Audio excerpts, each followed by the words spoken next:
We're alive. Live, live, live, live, live.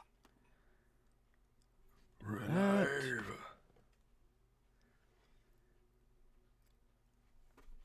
pull up that chat, Dude, this is like the busiest month ever. which is uncharacteristic for I January. know. I'm going to be busy for like the next 2.5 months. I got stuff to do every single weekend. Like what kind of stuff? Uh, taking Angelina to the hospital for her mom, to visit her mom. And then I got a practice for the show coming up in March. I got some stand up stuff people want me to do for a charity. Oh, that's cool. It's going to be busy. And then we got Pensacon coming up. We got your filmmakers thing coming up. Like, I don't have Yeah, enough that's time. I'm only one yeah. man. What's crazy is that that's a week from Saturday. I know. I know I've got something pretty much every weekend too, which it sucks because I know at least one of the cast members can't make it to the premiere because she's in her cousin's wedding. Oh, But yeah. it's literally like the only time that I could do it until like the end of March. Oof. And I don't want to wait that long. Yeah, no kidding. So because I've got this weekend I've got to go to Huntsville for my cousin's wedding. Then the following weekend is the premiere. The weekend after that I have to work Saturday and Sunday all day. Hmm. Then I've got weddings I'm filming, got Pensacon, more work. So that's all like every weekend until like the second weekend in March. Hope the whole year isn't like this. I like to have a weekend off occasionally. I know like the extra money's nice, but Yeah. I would like the time to just, you know, hang out and do nothing. Yeah, no kidding. Well, I got all my tabs up. Everything's good to go. Are we ready to do this thing? Yep, I'm all set when you are, my friend. Here we go. Three, two, one.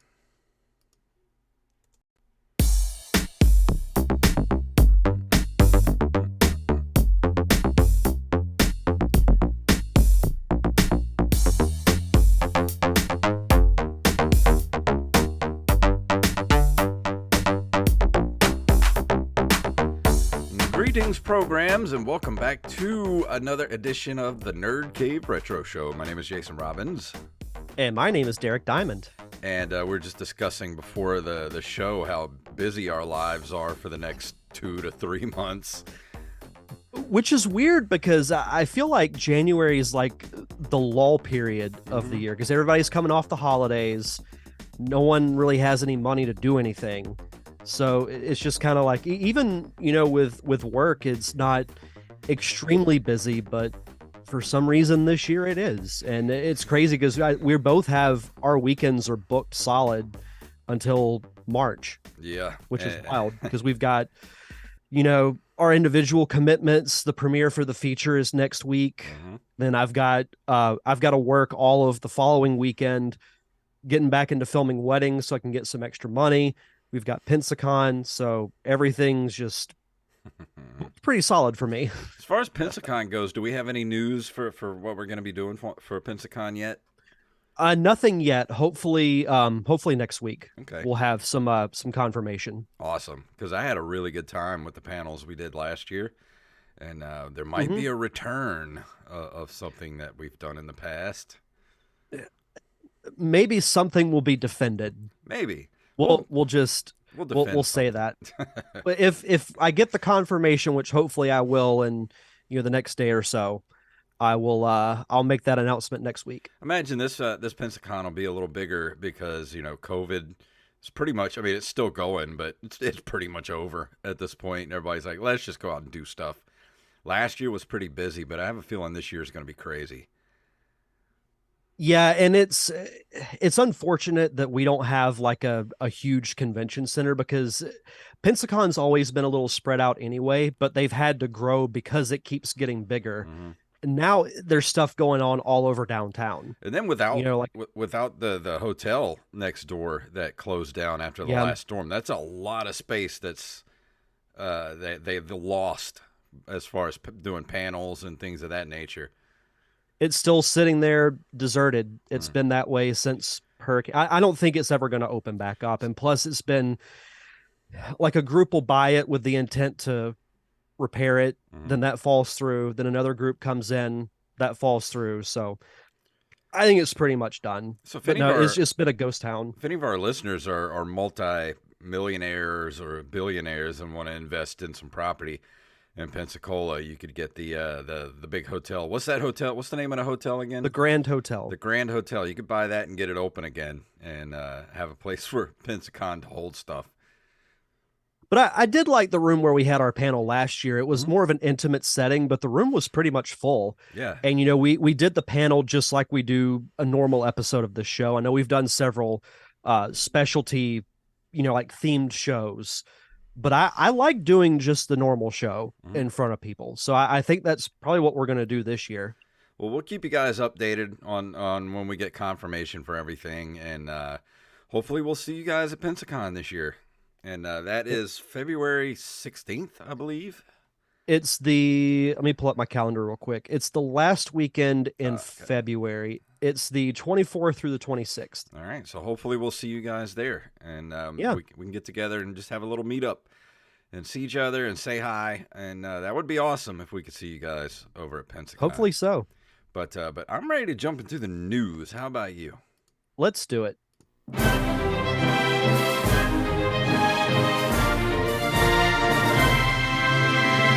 Today's stories were submitted to us by Armez Jackson, and if you have a story you'd like us to cover, please send them to nerdcaveretro@gmail.com. And this first story comes from timeextension.com. WATA graded a 2016 Castlevania repro, and now it's on eBay for $4,000. Because of course it is. Story makes me sick.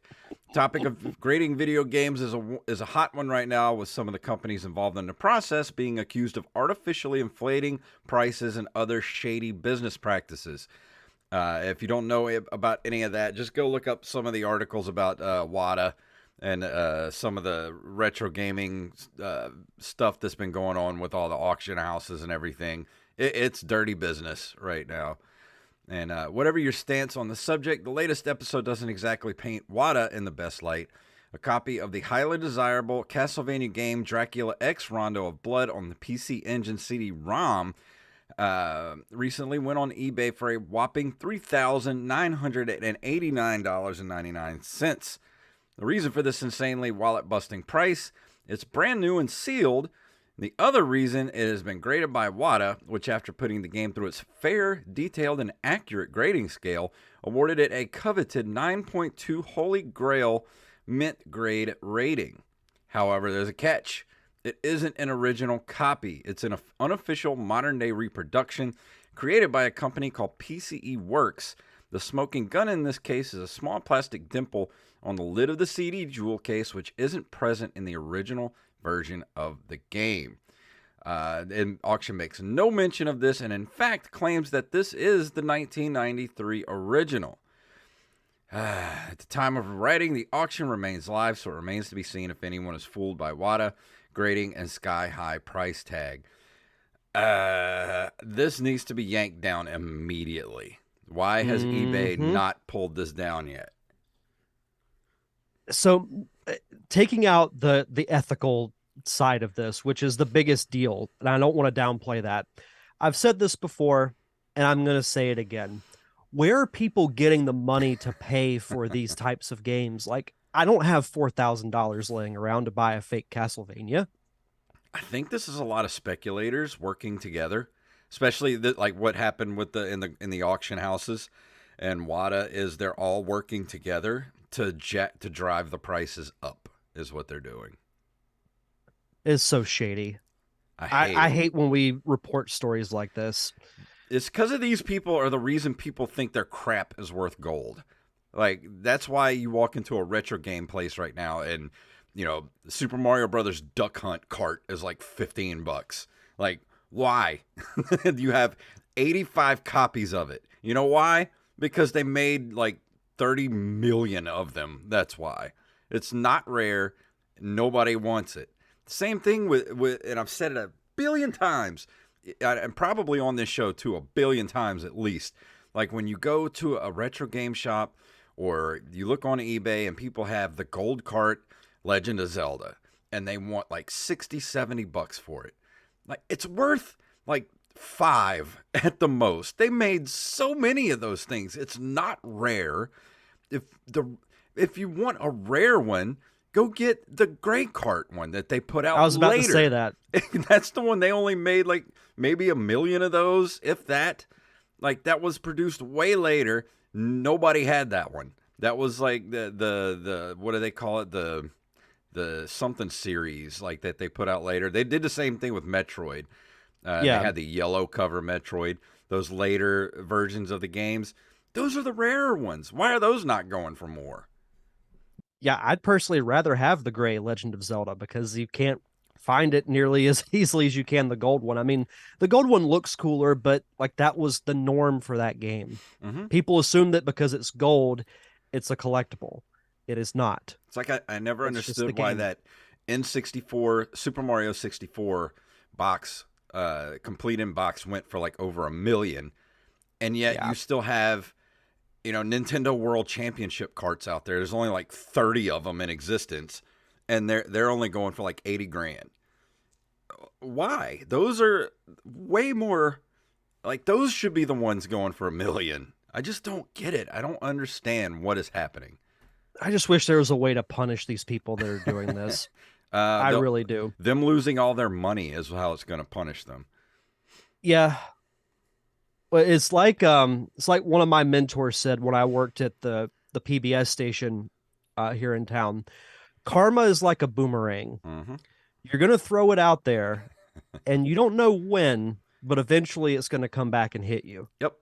Exactly. And eventually it's going to come back and hit these people. Exactly. And it's It going to can't happen soon enough. Well, the bubble's already starting to burst, so Mhm. we're seeing it now. Yeah. Next up, we have a story from NintendoEverything.com. 2021 Moon Escape open world adventure coming to the Switch. Publisher Incubate Games, along with developer Mike Yamato, has announced that the open world adventure 2021 Moon Escape will be released digitally on the Switch. It recently had a physical cartridge run on the Game Boy as well, which makes sense given the aesthetic. And there's a screen cap here on the article. It looks like straight up like a late run Game Boy game. Like it looks a little more advanced than what you would find on a Game Boy, but something that would really push the limits of that hardware. Did you get the a game chance takes place. to look at the little trailer video here on it? I did not, It but looks, I will when the show's over. it looks really cool. I dig it a lot. The game takes place in a galaxy devastated by an unprecedented war. The game has you playing as Tars Noonien, a paladin of the Marked Brotherhood, whose only mission is to return the enemy war plans to the capital planet Astra Nova in the hope of organizing the last desperate defense against the terrible Kisur barbarians. I mean, the screen cap looks cool. It looks like a game that I would have played. It reminds me a little bit of Link's Awakening, that top-down kind of view, and the graphics are very similar to it. So I would probably dig this game. Yeah, it's definitely got that late Game Boy graphic style where they started to push the limits of the system, and it looks really cool. I mean, I would love to give it a play. It doesn't say how much it's going to be though, does it? It does not. It doesn't give a release date either. No, it should be coming out this year though, early probably. Yeah, I'll keep my eye out for this because this would have been a game I would have played on the Game Boy had this been released in the 90s. Yeah, this looks great. I'll give it a shot. Mm-hmm. This next story comes from nothardware.com. Retro Gaming Modder creates a fantastic capture cartridge for the Nintendo Game Boy. The original Game Boy is one of the longest lived and most beloved video game systems in history, but it has the same limitation as most handheld game systems: no video out. That means that speedrunners and streamers have to find hacky workarounds if they want to broadcast their gameplay to others. YouTuber Sebastian Stacks, known as There Oughta Be, has devised the most elegant solution yet, a capture cartridge for the Game Boy. The device is known as the GB Interceptor, and yes, you can get one yourself. It snaps into the cartridge slot of the handheld and then provides its own cartridge slot where you can install a game.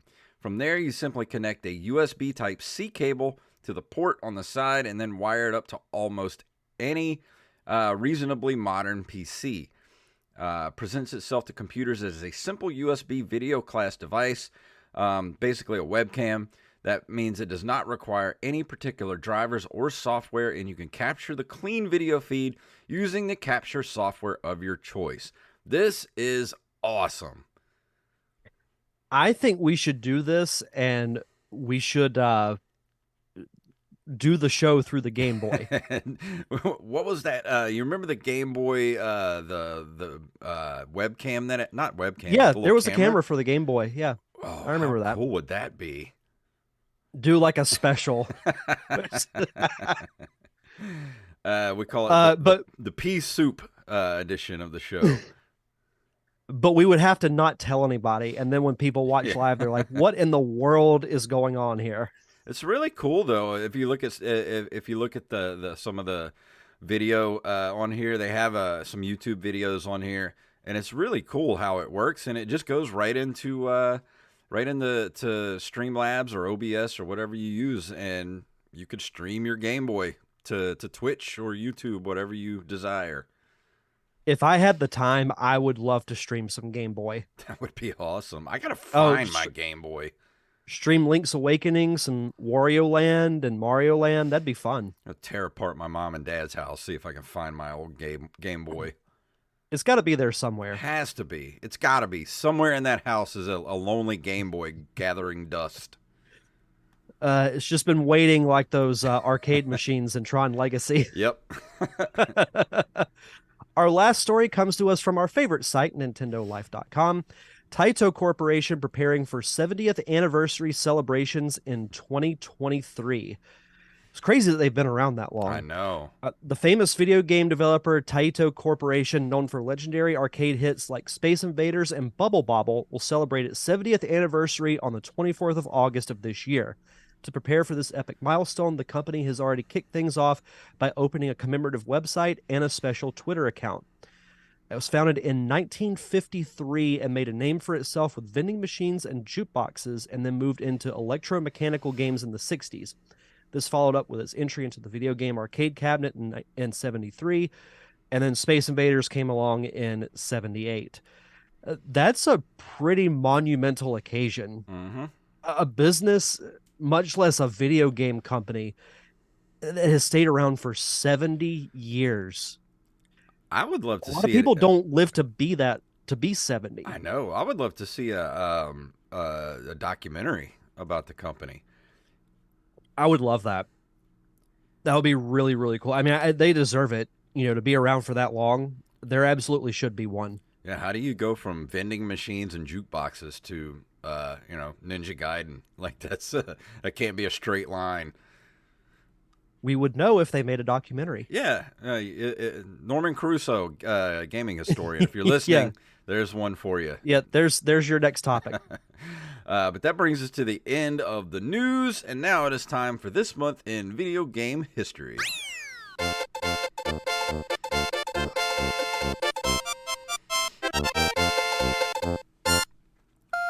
On January 14th of 1987, Nintendo releases Zelda 2: The Adventure of Link for the Famicom Disk System in Japan only. The game would go unreleased in America for nearly 2 years afterwards.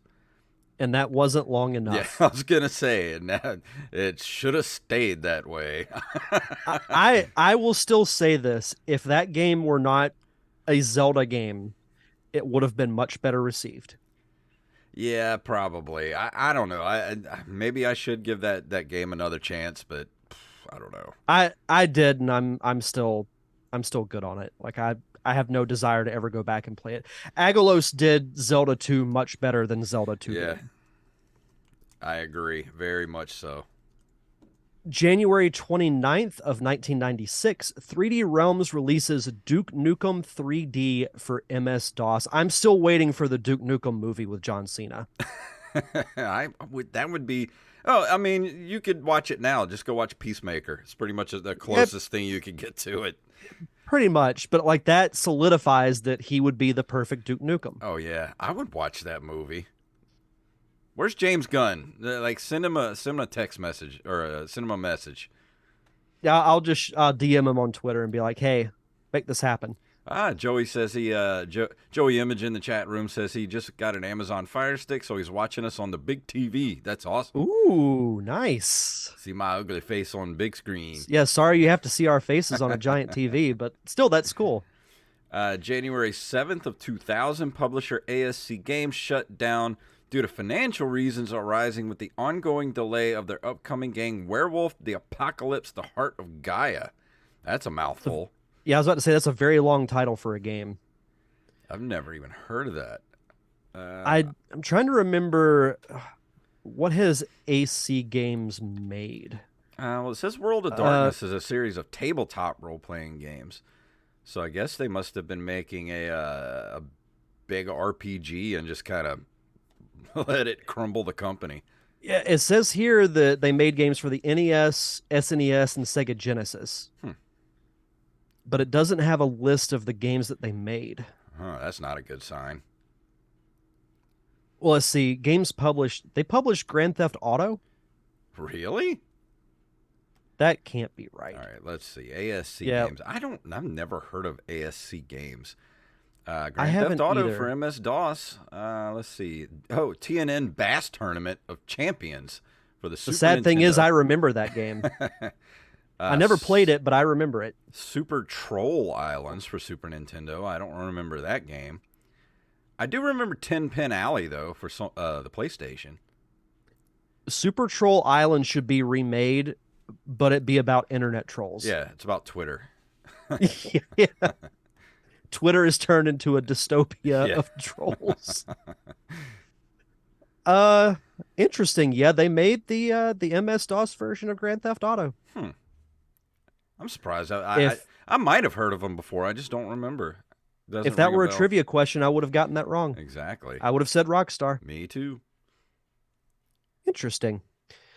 Let's see. Where's our... Okay, so January 10th of 2001, our last installment of this month in video game history for this week's show. Capcom releases Mega Man 64 for the Nintendo 64 in North America, which I believe was Mega Man Legends on PlayStation. I didn't get to play either one. I didn't either. I remember Mega Man 64 coming out, but I wasn't that into Mega Man growing up, so I never got around to it. And I'm looking. I do remember this game coming out though. I'm looking at the screenshots here, and I gotta say, I don't like it. I don't like that perspective. No. Don't get me wrong, there are some good games for the N64, but there's also some bad ones. Yeah, and this looks like one of them. It looks like you're playing, typical for this time. You're playing the view is from behind the character, and that's not Mega Man to me. Mega Man is a 2D side scroller. That's what it needs to be. It's got varying reviews. Famitsu, let's see, they gave the N64 version a 28 out of 40. GameSpot 5.3. They gave the PC version a 3.6. It's got a very Pepsi Man vibe to it. Hey, Pepsi Man was a phenomenal game. I'm sure. No, it was. it's really not. I just say that to I'm part of Super Troll Island, I guess. Yeah. I just like the song Pepsi Man. Yeah. We should go back and play that again on stream one day. If I ever have the time, that would be a game that I would stream. You do it. I need to. I'd have to get like a full I'd have to get a Pepsi logo shirt, wear blue sunglasses, and just have like Pepsi banners all behind me. Yeah, you could be the Pepsi Man. Yeah, exactly. Pepsi Man playing Pepsi Man. But before we go into the review tonight, I'm excited about tonight's review. We have Patreon shoutouts. Would you like to do the honors? Yes, sir. As always, we'd like to shout out our awesome patrons over at patreon.com/nerdcaveretro. We want to shout out John West, Daniel Salmon, Tyler Watson, Axeblade07, Armez Jackson, Carlos Longoria, and I can do this week because I have my voice back. I am the Rampage. Rampage.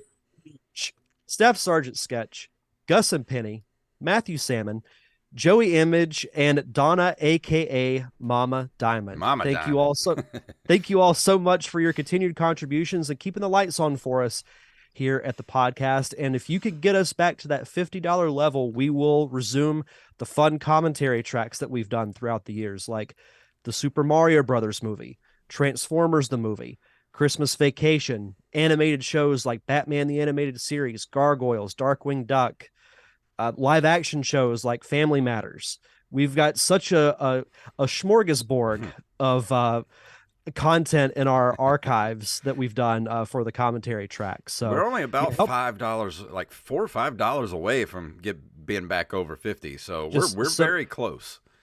We can see the finish line. Yeah. So just help us get back to that $50 level, and we'll do those fun episodes for you every month. And if you want to do that, just head over to patreon.com/nerdcaveretro.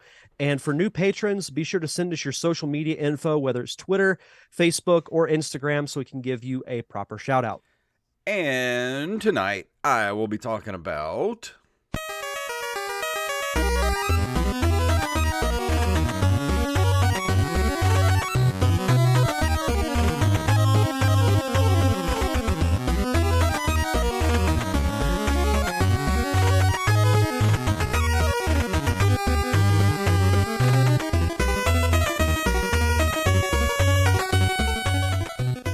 Die Hard. There were 3 games released for Die Hard back in the early 90s. One was released for the Commodore 64 in 1990. One was released for the TurboGrafx-16 in 1990. And the other for the NES in 1991 by Activision.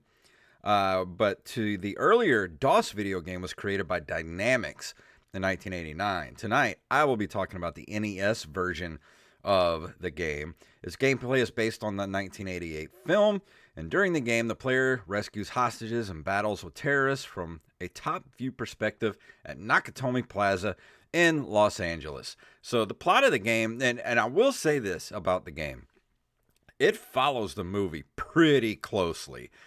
As far as a licensed game like this, they were pretty hit and miss back in the 80s and 90s. Most of the time, I would say probably 99.8% of licensed games for movies, TV shows, or whatever, I would say that number is about how many of them that would just suck. Yeah, I would agree with that. Most of the time, if I saw a game that was licensed from a movie, I was not playing that game. I was not going to even bother. I mean, I tried with things like Bill and Ted, and I was highly disappointed with that game when I was a kid. The Friday the 13th game, which, honestly, I think Friday the 13th is better than it's gotten credit for, but we've talked about that before. There's things to like in that game. It was just executed poorly. Well, that's how they sold the game, was that it had the name of the movie or the show, and you're like, oh, this will be like Bill and Ted, or this will be like Friday the 13th, or Back to the Future. I want to play it, and then you get home and you're like, hey, this sucks. But like, they already got your money. Roger Rabbit and Dick Tracy, like all those games were terrible. The only ones that were really good were like Batman, and Batman Returns for the Super Nintendo. And Joey says the Commodore 64 Friday the 13th was awesome. The Nintendo NES was horrendously great, though. I never played the Commodore 64. From what I hear, there was a lot of games that were bad on the NES were actually good on the Commodore 64. We might have to look into that, or into games that were terrible for the Nintendo but were great on the C64. Might have to look into that and do a show about that. Yeah, we should. But like I said, this game actually follows the plot really closely to the movie. The only thing, I actually have it written in my notes here.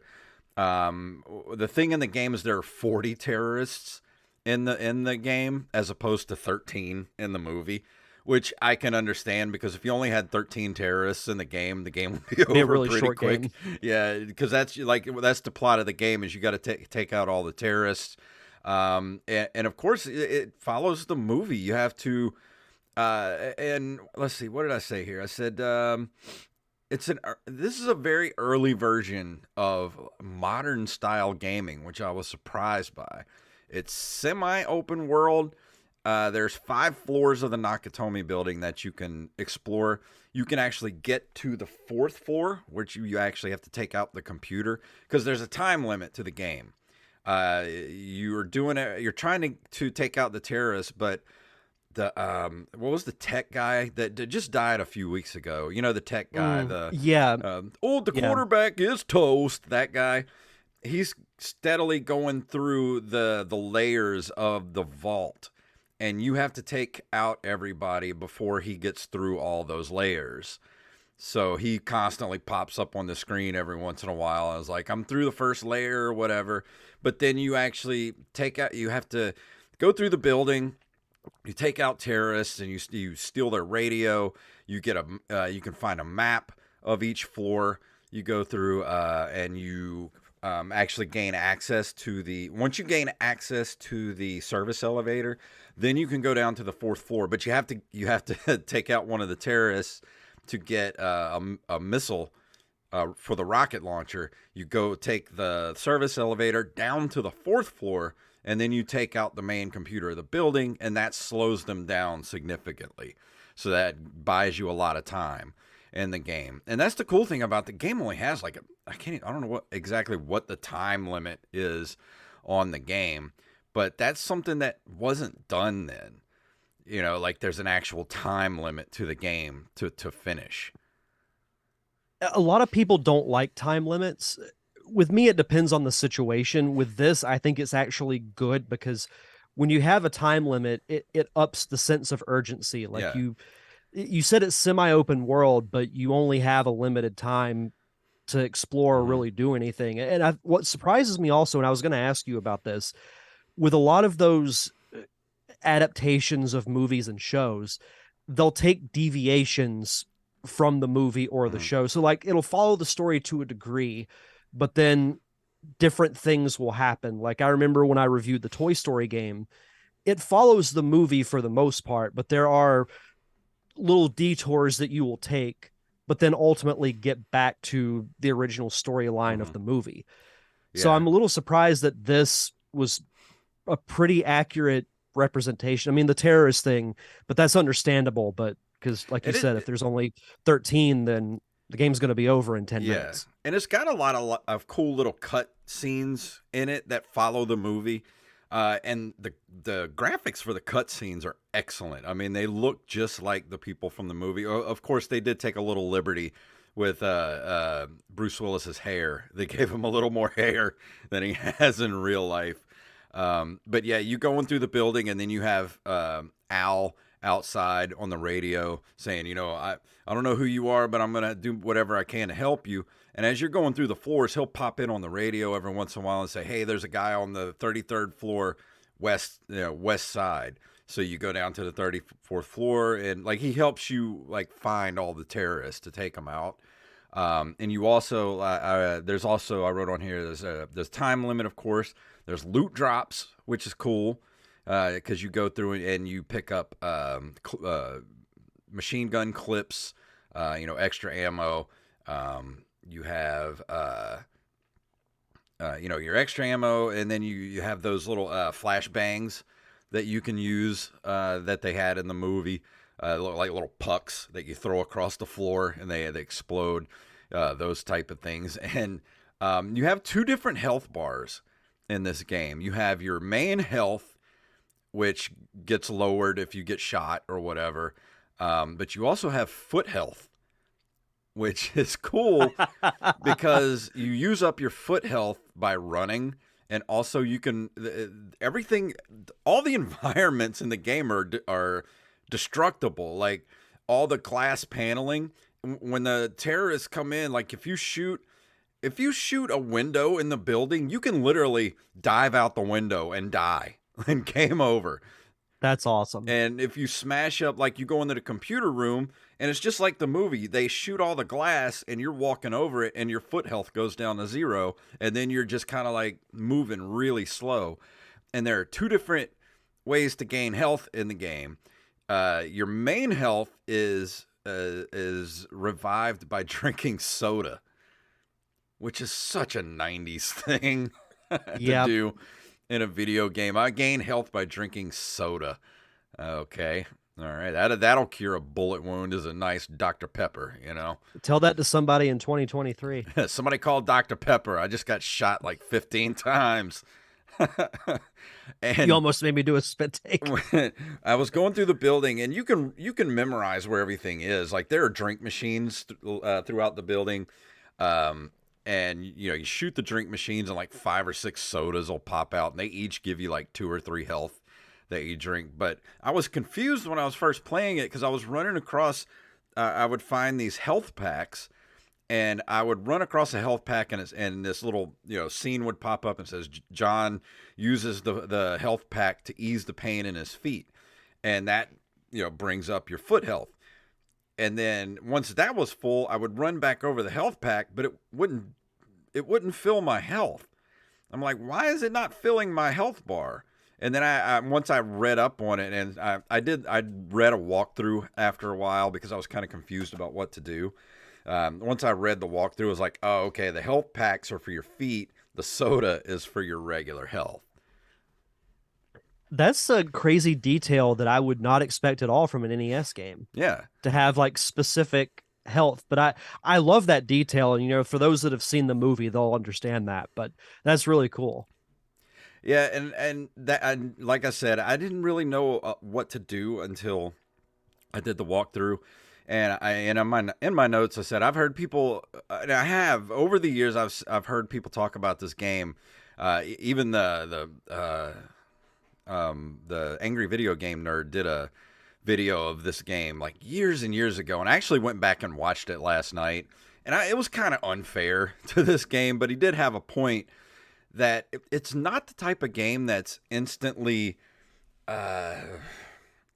It's not intuitive what you're supposed to do in the game because it's not straightforward at all. Like you're going through the building, you're finding maps, and you're trying to get all the C4 so you can blow the roof and all that kind of stuff, and you're trying to find you got to use C4 to kill.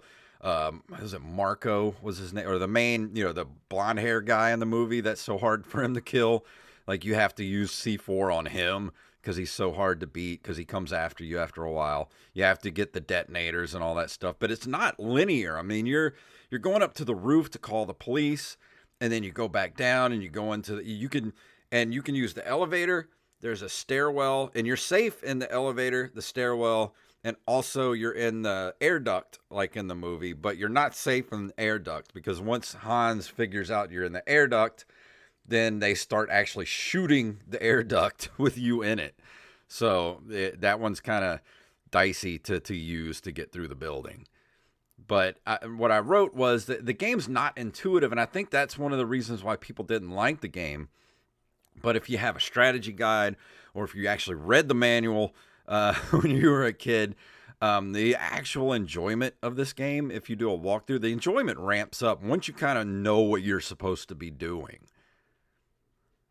Yeah, and I do like the layout of the game. Like I watched a little bit of gameplay of it. I like that top down view. Like it looks. If I were designing a Die Hard game, that's exactly how I would have done it. And Yeah. it makes me interested to to get a ROM and actually give it a shot because it seems really fun. It is I mean, it's better than I thought it was going to be because this is one of those games that I never got to play when I was a kid. And Joey says AVGN's Friday the 13th for NES is hilarious. Then, yeah, most of those early AVGNs are great. Yeah. I love going back and watching those over and over again. But yeah, this game, I really didn't play it as a kid. And I have a feeling that if I had, I probably wouldn't have known what to do and probably would have not thought highly of the game. But because it's so far ahead, I think this game is just way too far ahead of its time, honestly, on as far as with the time limit, everything you're supposed to do. Because honestly, I mean, it just follows the movie. you know what you have to. If you watch the movie, you should know what to do in the game. You know, I mean, it basically follows the movie almost perfectly. Do you think this game would have been better received had it come out for maybe the Super Nintendo or the Genesis? Probably. And well, this is my biggest complaint of the game, and I wrote it down. I wrote the shooting in this game kind of sucks. It probably Seems like it. plays better with the NES Advantage with a joystick, like an arcade top-down shooter.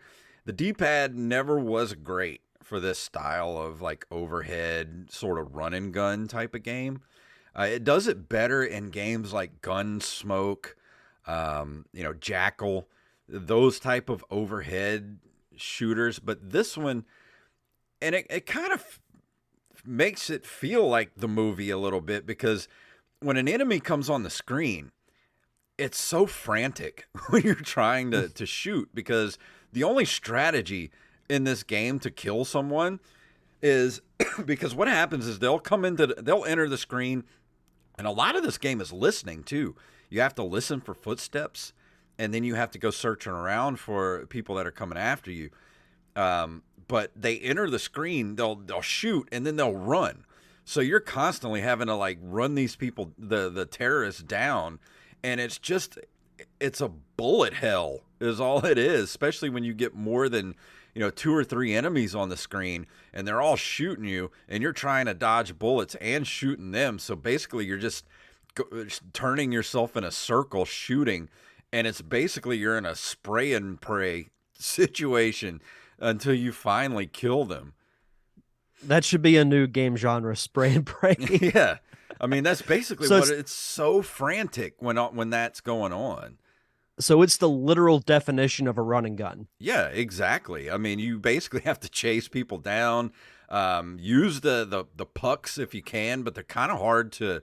You have to get them right next to a person for them to be effective and stun the enemy. And they use them on you all the time. Like every time, I'm always running around corners and get stunned, and you can't move for like 3 seconds, and you're just soaking up bullets.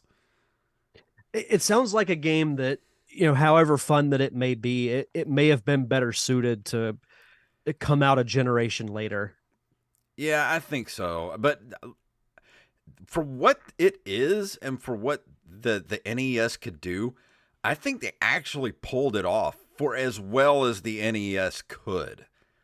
And that's high praise. And I'm not saying that that the NES was bad at anything. I'm not. I'm just saying for what the limitations of what the NES could do. It's what you had at the time. Yeah, this was the best it could do at the time for this type of game. And no other games were doing this type of thing at the time. And I don't think a lot of other games pulled off this much ambition in a game. Like I said about like Friday the 13th. There's a good game in there. It just was executed poorly. I think this is a good game, and it just needs to be people need to give it a second look and forgive it for its shooting, but you kind of get used to it after a while. The frantic kind of spray and pray situations you get in. Once you kind of get used to it and you understand how the enemies move then and where they are, and that's the thing about the game. They're never in the same place twice. And that's what kind of makes this game fun. Like the AI of the actual terrorists, they're never in the same place twice, ever. I like that. That's cool. And let's see. I talked about the health bars. I talked about the side. Yeah, you do the side quests where you go and you find the map of the building, all that kind of stuff. There are multiple endings to this game that you can do. There's actually a way to. I've been watching Arcus the last couple of months, and he actually has the world speed run record of this game, and I think it's like 1:45. You can defeat this game in 1:45. Wow. You don't survive, but Holly does, because at the end of the game, it's like you saved Holly, like good job, and all the terrorists are dead. Great job.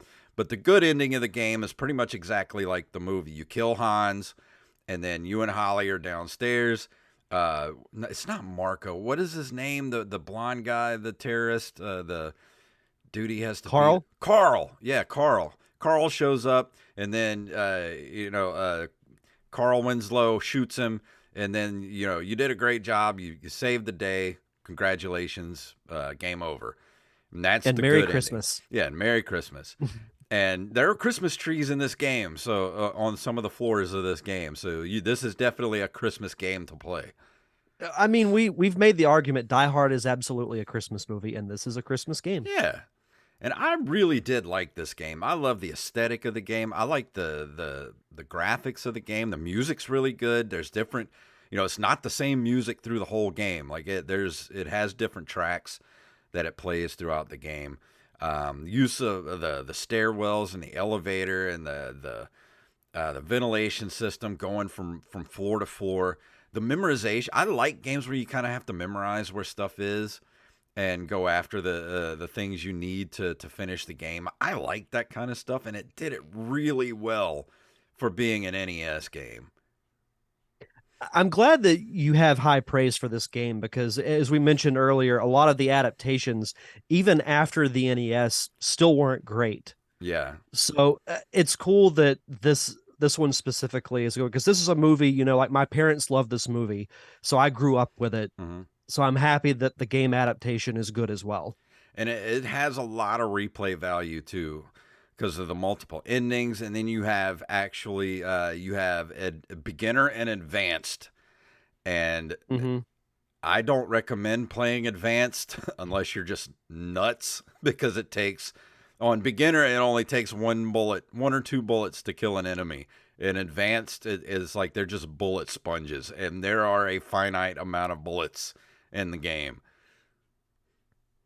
Yeah, maybe I'll stick to beginner if I try this out. Yeah, just stick with beginner and do a walkthrough so you can kind of figure out what it is you're supposed to be doing. Once you kind of figure out what it is you're supposed to be doing, you're in, and it just makes the game really enjoyable. And I wish I would have given this game uh, a try when I was a kid. I'm not. I have a feeling if I tried this as a kid, I probably wouldn't have enjoyed it, because I probably wouldn't have known what to do. But knowing what we know now with games, I feel like it was way ahead of its time. And I think for the time they really pulled off a nice adaptation of a movie, for a video game adaptation of a movie. So, what number score would you give this game? I would give it at least. I mean, it's got its flaws. Like the shooting does bring it down a lot. I will admit that.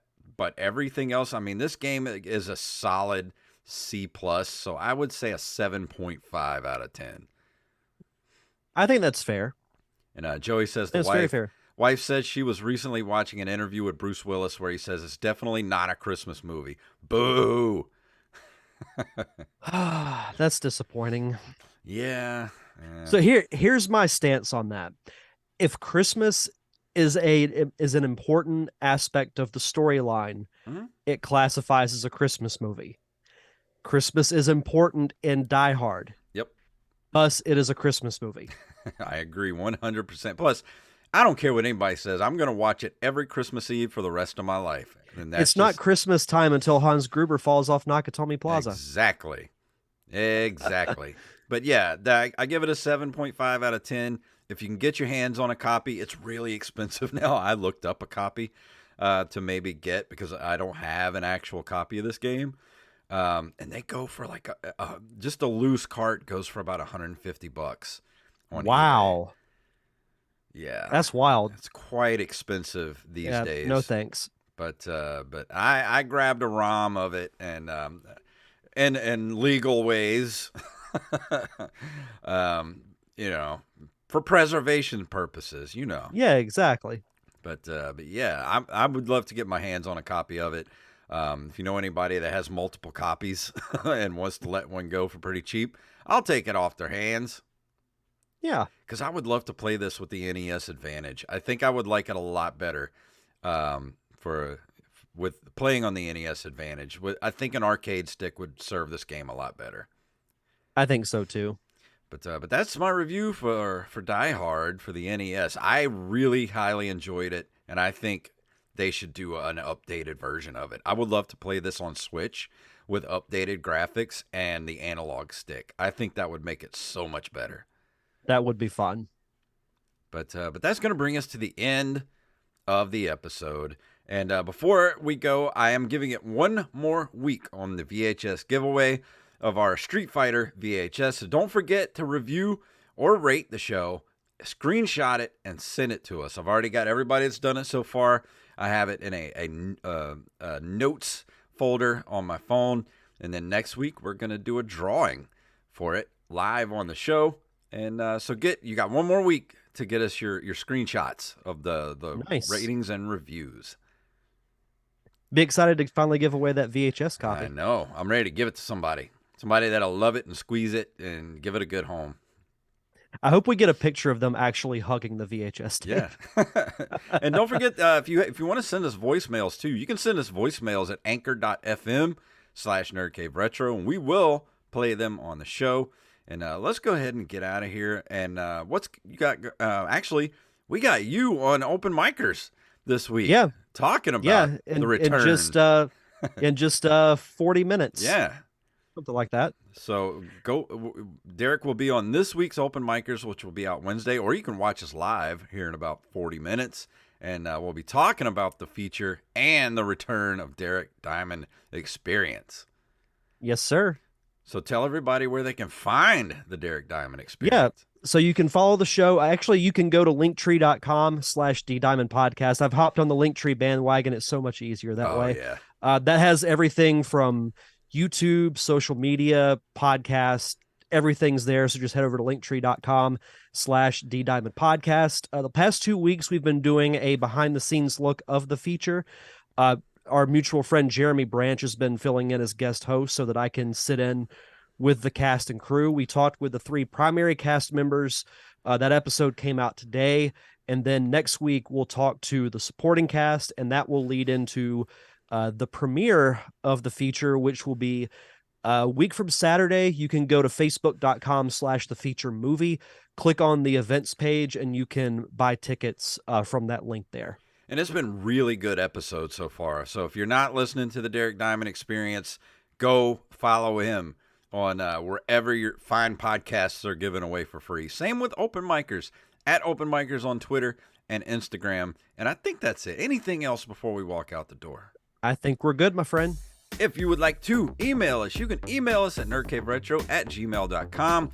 You can go to our link tree by just going to nerdcaveretro.com. And guess what? That takes you to our Facebook, our Twitter, our Instagram, and of course, our merch shop at ncrmerch.com, where you can go get t-shirts, bags, mugs, stickers, magnets, whatever you need, ncrmerch.com. And of course, patreon.com/nerdcaveretro, where as little as $1 a month gets you ad-free episodes of the show and just about everything we put out extra every single month. So go follow us over there. And of course, leave us a review wherever fine podcasts are given away for free. So Derek, please tell them what it's all about. Yippee-ki-yay. Yeah. I'm glad you didn't say the rest of it so I don't have to bleep it.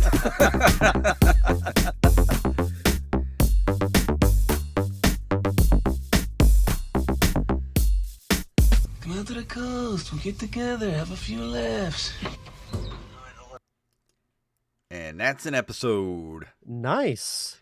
I like the soundbite at the end. That was good. I captured that yesterday too. Yeah. Good stuff. But let's see. When are you gonna write Joey a roll for a retired wrestler from New Jersey? We have to put him in the murder mystery. Yes, I would love that. Actually, That might be. I'll come up with something for you, Joey. Yeah. But thank you guys for watching. We're gonna go get ready to do Open Micers. So be back here in about 30-ish minutes. So we'll be getting started on the show about 7:30, and we'll be talking about the feature and Derek Diamond Experience and whatever else we feel like talking about. So we will see you guys in 30 minutes, 40 minutes, Yep. something like that.